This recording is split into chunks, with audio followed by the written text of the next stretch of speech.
abom ana esibo. So for the first time, Deputy Attorney General na Atta Akyea edi abom live in the media, the free court about media. Then they see Atta Akyea no ye interview no church poverty in the judgment when you 20 grants or the appeal any ade say na AGT deputy and no so free masa unti case na say asa medwen say unti case asinti na mama Wontumi ko jail no asam na wo kan any charge ni Wontumi charge account one and count for him find a choro say yenko fan krata am na say Wontumi assign ni bibia mo bi da bi enye sa na bra ne te no mu disi ani ba na man for sa Atta Akyea dwane okotete ye wa hyeda ne ade wa kire ba bi okọ na no a amanfo twetwabo Atta Akyea no say wo client ejina ayi owon kwanta say so call back graduation na say rewra something like that yen ni kwa true post on the matter now almost say busa Atta Akyea man for say case no be so mu no na say dodo eno a why we tell something like that no key ni adom me light in Intimate production he said that he felt that our lawyer and the appeal did a great disservice to and the Wontumi wamwano you Atta Akyea kasa kakra wono hwe na yansa na mebo mo wa TV deputy agent say case ni ntesa again o say mo am kasa okum abrante na kasa o mo koye legal man na ye kochi wo masase no so no adan na manjeli wo na Wontumi no asase na ndan manjeli deputy agent to one side say pre-bargain bi wo.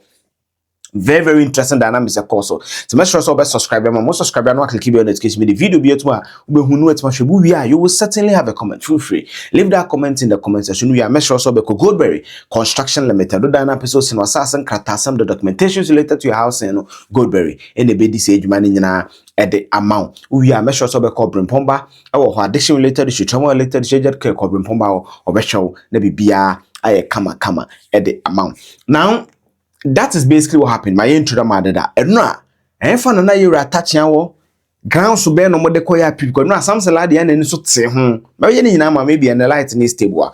But this is what someone Atta Akyea had to say.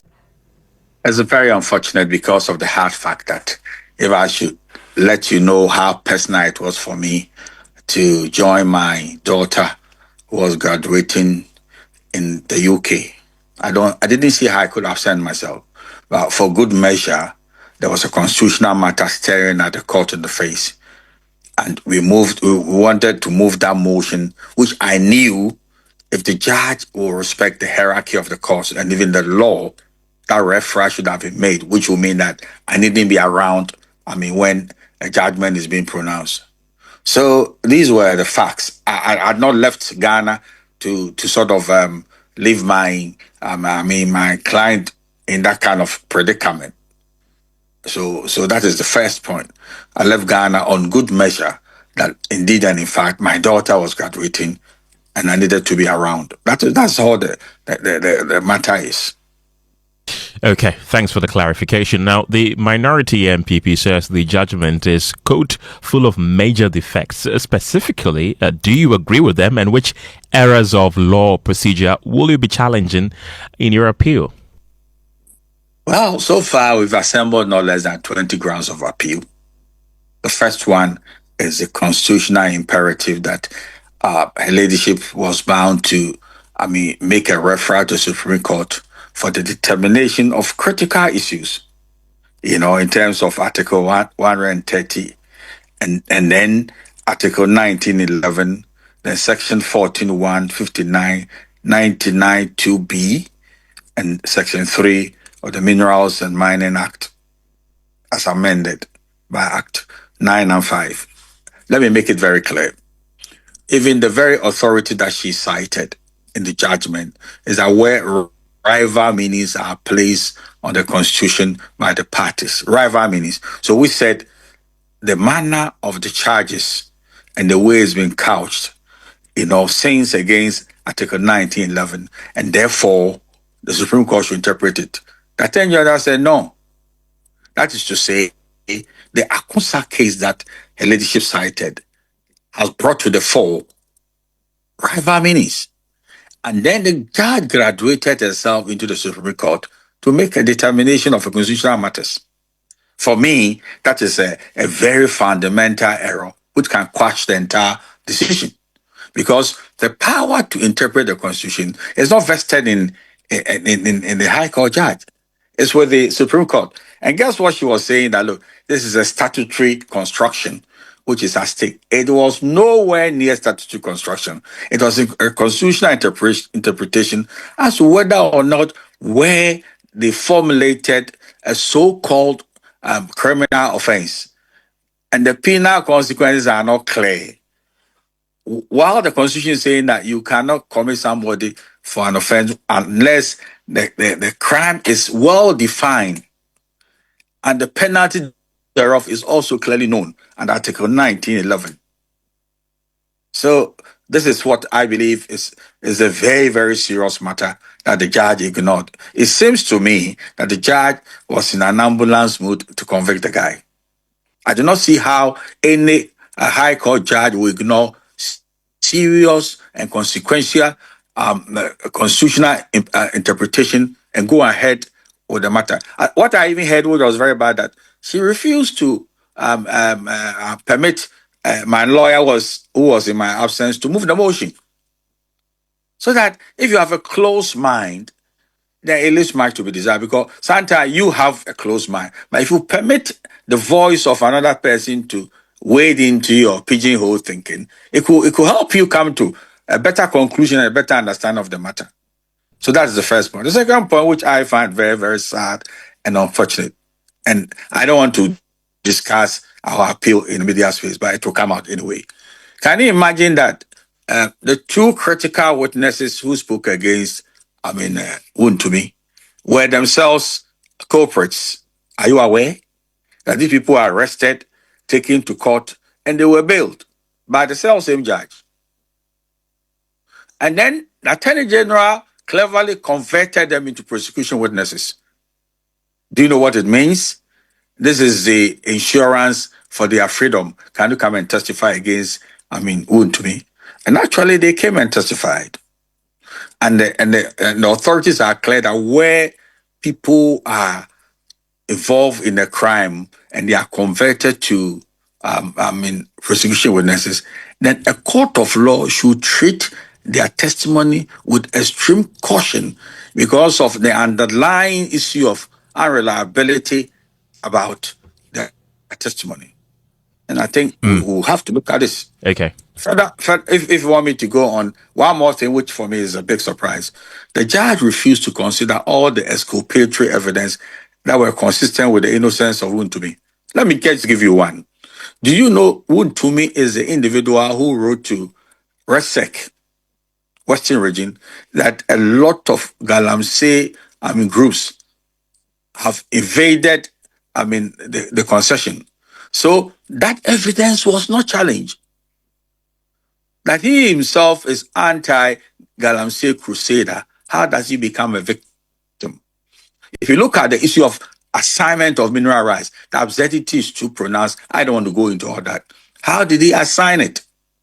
By what authority did he do that? Where is the documentation that it was by word of mouth? If it was by word of mouth, there is the oath of the culprits against Wontumi.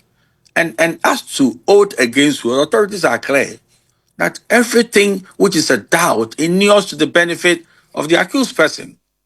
The judge went on with all these matters. By due season, we were exposed the poverty of the judgment. Right, don't go yet. I have Sanja Nanja also with me. He's a member of the Constitutional and Legal Affairs Committee in Parliament, also a member with the Majority Caucus in the House. Welcome to the program, Mr. Nanja. Well, the minority says Chairman Wontumi has been singled out while politically connected individuals continue to invade prosecution. How do you respond to the allegation of the selective justice that the minority says is happening right now?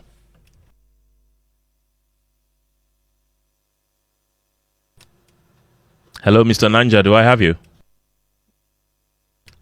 You would have to unmute your microphone so we can hear you.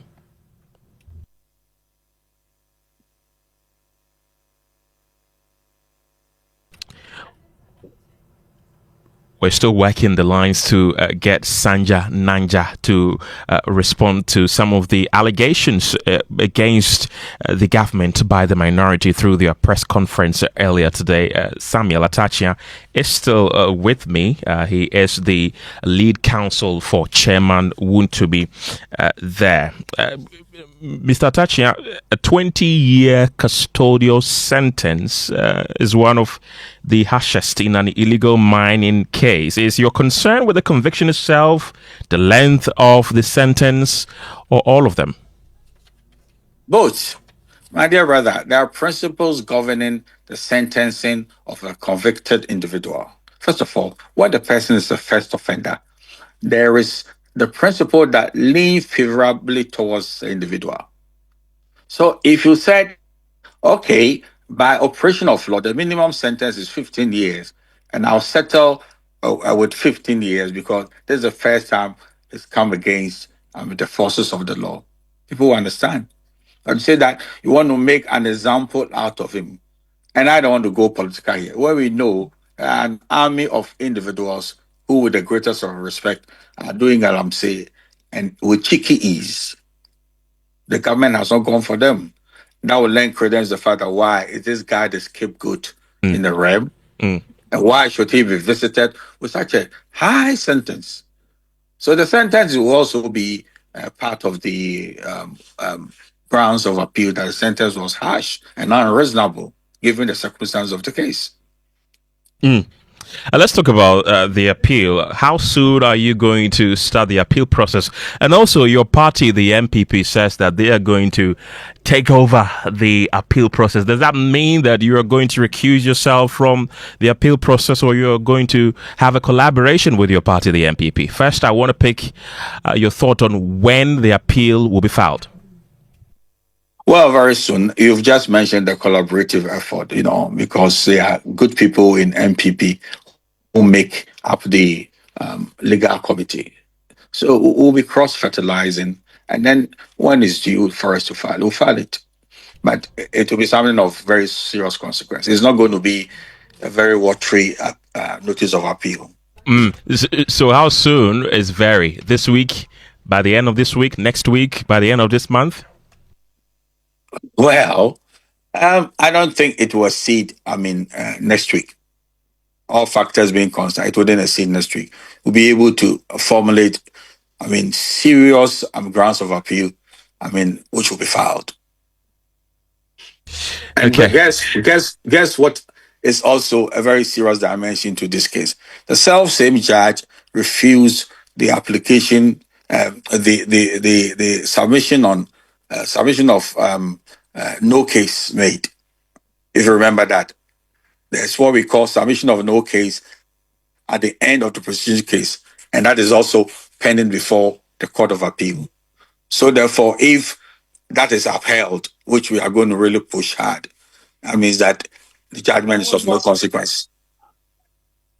Mr. Atta Akyea, the Deputy Attorney General is insisting that this prosecution demonstrate that no one is above the law. So why do you believe your client has been treated differently from others accused of illegal mining? In fairness to him, you understand, we have not said Wontumi is above the law. We won't say that for, the sense of understanding of the rule of law. But we are saying that if you picked him out in the first instance against the backdrop of your own people doing Galamsey, then it is suggestive of the fact that, this is selective prosecution. You get the point? Because we know that even evidence has come to the fore that serious government officials are involved with Galamsey. You could catalog it because you have a very primus of an individual, in Joy FM, who is an anti-Galamsey crusader. So that is the point of the matter. In this case, it's very ugly in the sense that you want to believe people who are supposed to be charged with criminal offense and prosecuted. And then you are clever to say that, look, would you want to buy your freedom? Go and testify against this guy.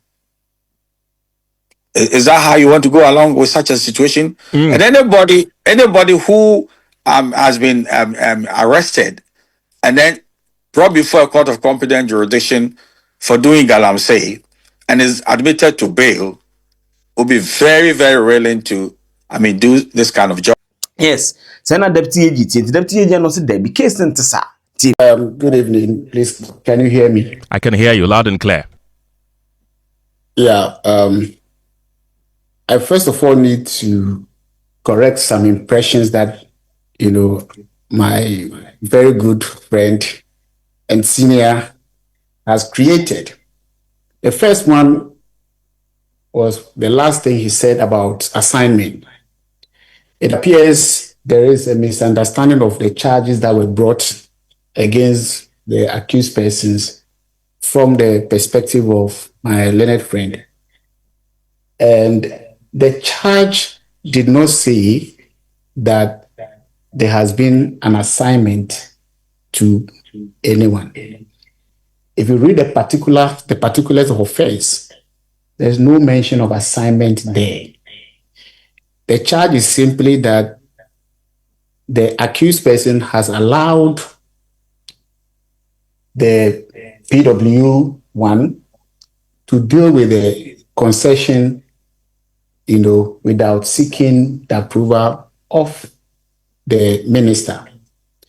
There are a number of ways that you could, the law prohibits from, makes a crime if you handle a concession in that way.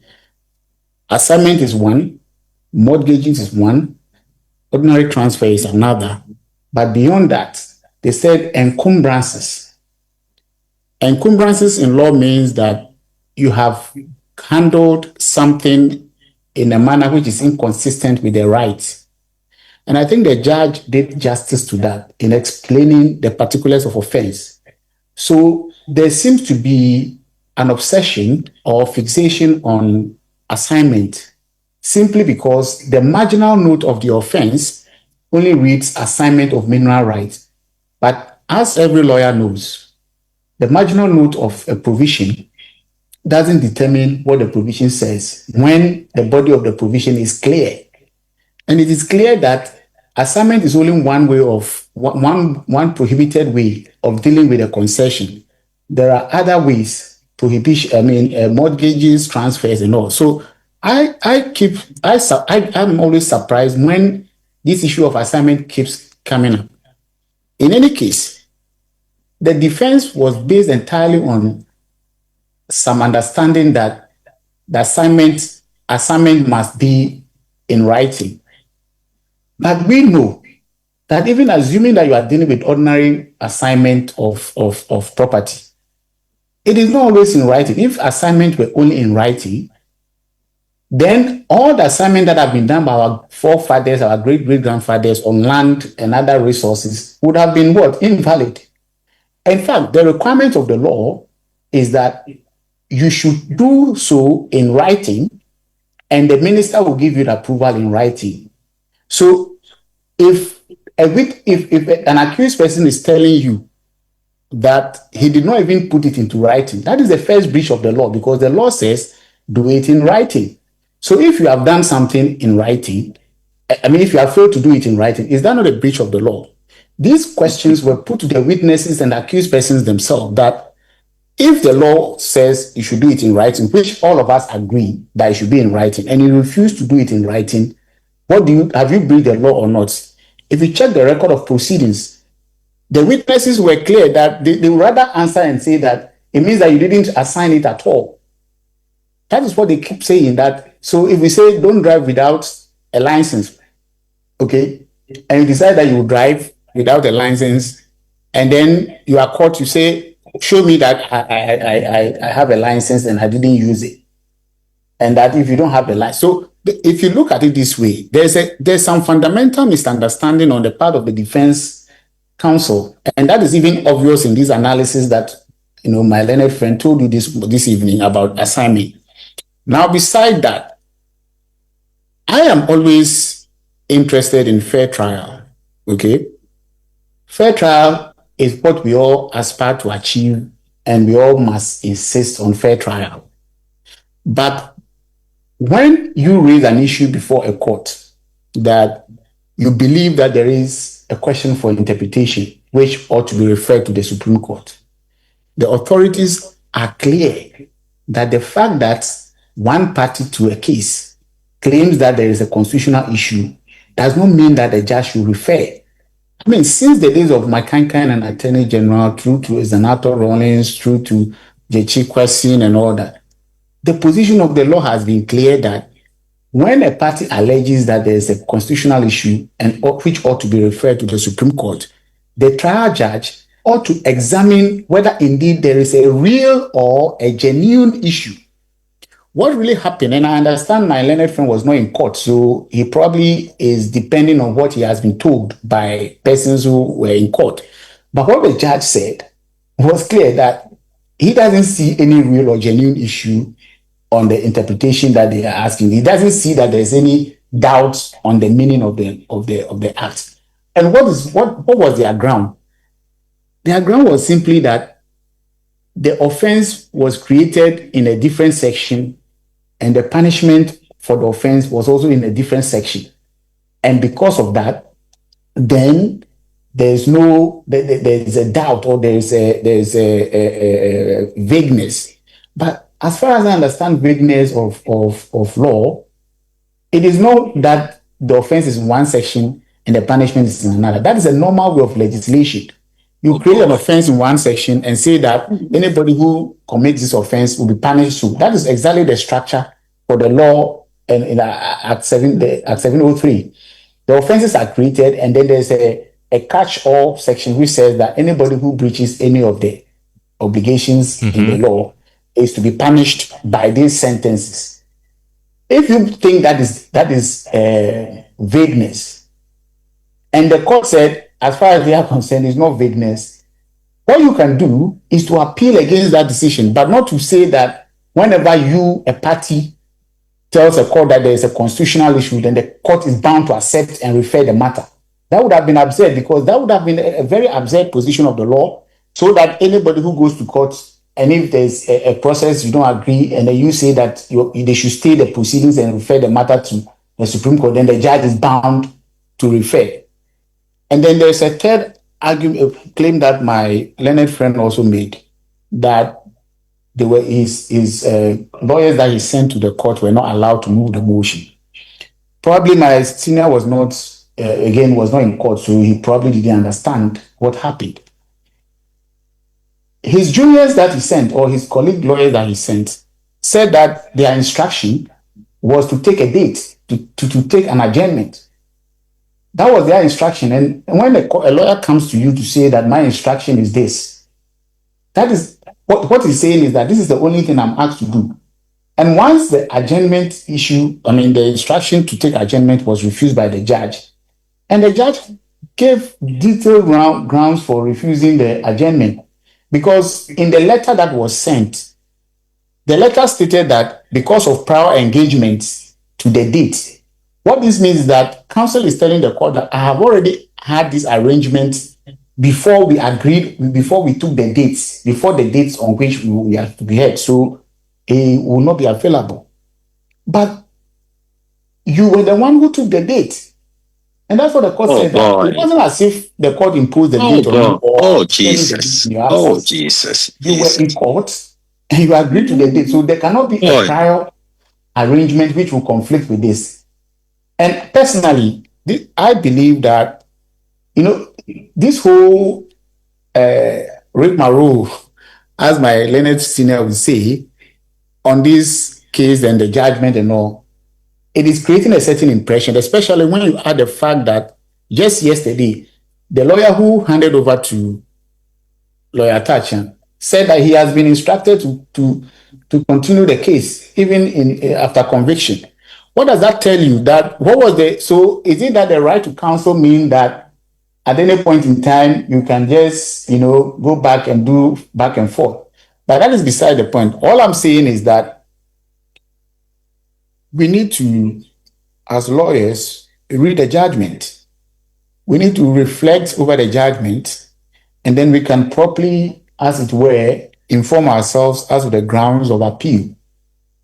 And I think it's early days for the attack that has been launched. As many as, how many grounds? 20 grounds of appeal? Yeah, that's what he mentioned. Interesting. Well, Justice Shrimps, I want to come in here. Gemma, this is Gemma. So the minority, they say that Wontumi is a political prisoner. And the argument is that those who were indeed mining on his concession, we are talking about Henry Okum and the other one, Michael, they were the ones mining on the concession, and you managed to turn them into prosecution witnesses. They who were supposed to be the ones being punished or sanctioned for mining or engaging in illegal mining practices, you left them off the hook because you wanted the bigger fish, which is Wontumi. And so really your agenda was to make sure that Wontumi is imprisoned and not to really punish the people involved in illegal mining. How do you react to that? Thank you very much. I'm wondering what the point is. Is it the point that because someone else has committed a crime, then we should let another person who has equally committed a crime to go? Or we cannot punish one person unless we punish all the other people who have committed a crime? Is the second one not an option as well? Pardon? Is the second one not an option as well? It is an option, but you see, these two gentlemen that they are calling, that they are calling us, they took advantage of the plea bargaining law and entered a plea negotiation, which resulted in a non-prosecution agreement that we have entered with them. The accused person, that is Chairman Wontumi, he chose not to take advantage of the plea bargaining law and decided to go to trial. So what's in for the state? Justice Shrimsai, so what's in for the state when Henry Okum and Michael decided to take the plea bargaining?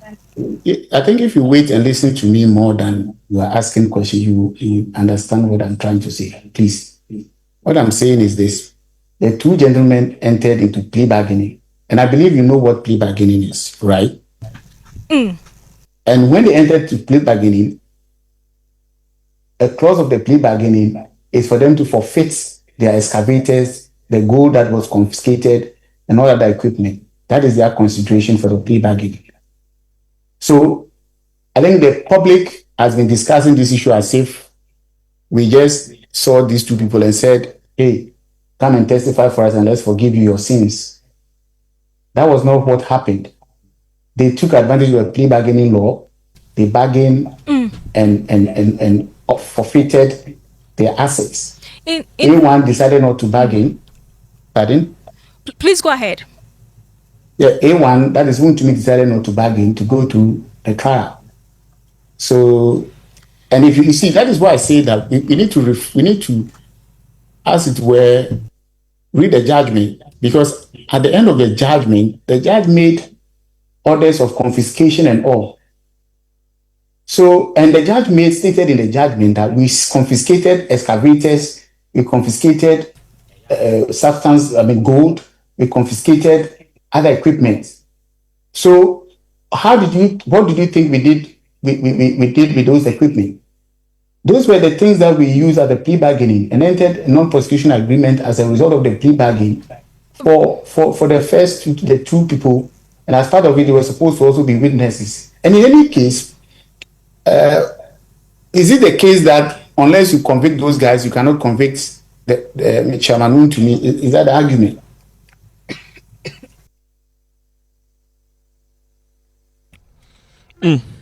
You just mentioned that it was part of the judgment, the confiscation of the excavators and all the other equipment the police actually found at the mining concession when they raided the concession last year. So how come you now say that it was part of the plea bargaining?